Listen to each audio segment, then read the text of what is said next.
if I plug this one in, I get z equals square root of y. So we've seen that before. What does that make for you? Absolute value. Or plus or minus y, that's fine too.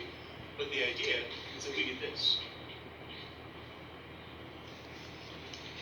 Should fans feel okay with it? Can you see the ice cream cone in 3D? This is revolving like this. That's what's happening. Now I do want to point something out.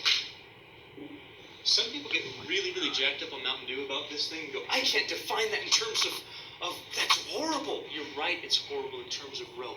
Think about why it's horrible in terms of rho. Think about this. If I just think about my cone, my rho starts at the origin. It travels outward. Is this rho ever going to hit the cone? Never.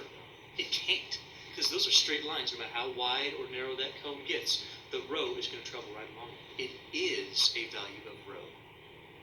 Oh, well, sorry. It is a value of phi that rho travels along. So it's parallel to a rho, if you will.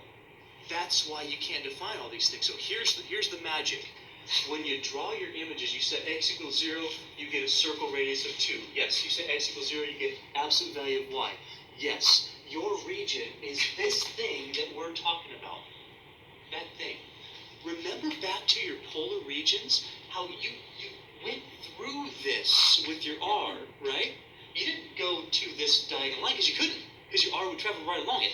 I want you to go through that same region with your rho.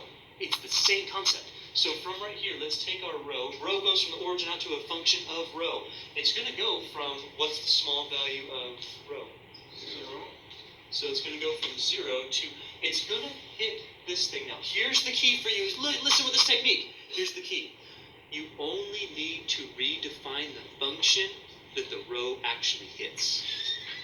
You only need to redefine the function the rho actually hits.